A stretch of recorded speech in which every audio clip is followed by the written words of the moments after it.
What rules were put in place because of you?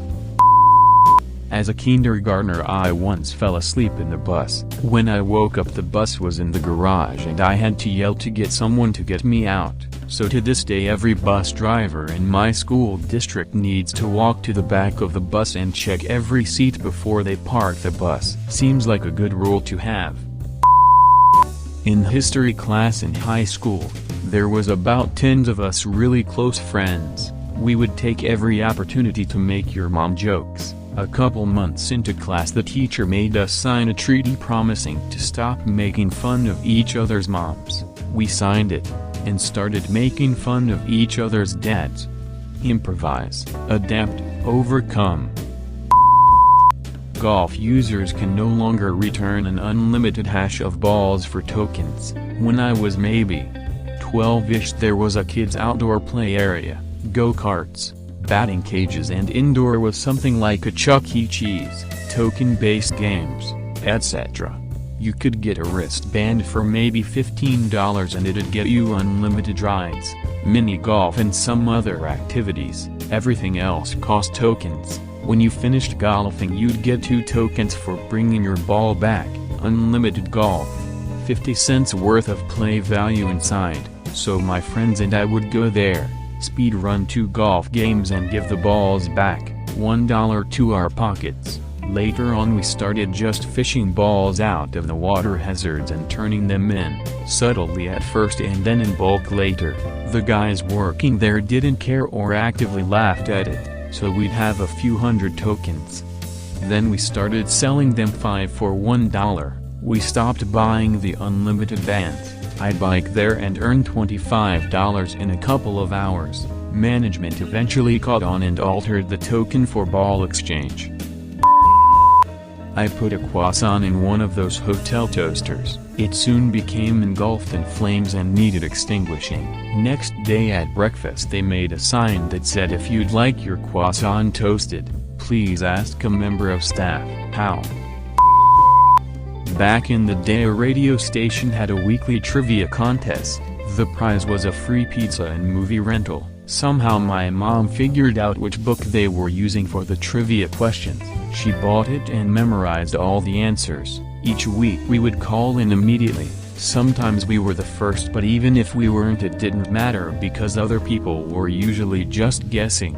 We won almost every time. Even though we changed up who would actually make the call, they eventually figured out we were all from the same household. So they made it a rule you couldn't win if your family had already won in the last month or whatever. Up till then, we enjoyed a lot of free pizzas. I used to work for a company that had flex hours. You could work all you want but no overtime. So I would work 4 10-hour days and then take 3-day weekends. That lasted for about 2 months before my employer made a rule that we had to be there 5 days a week. Then I used to come in at 4 a.m. to avoid traffic, skip lunch, then leave at noon. And nobody noticed for about 6 months, but they figured out I was not coming back after lunch and changed the policy so I could not come to work until 8 a.m.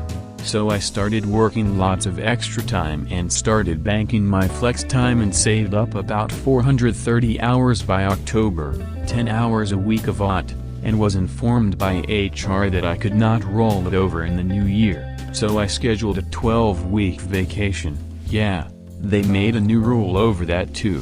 When COVID hit and I had to stay home, I figured out I could do a side gig, so I got a second work-from-home job and worked both until I got caught, and they laid me off. After that there was a new rule. I just like hacking the systems they set up. They were so difficult to work for that I wanted to figure out a way to make it work for me.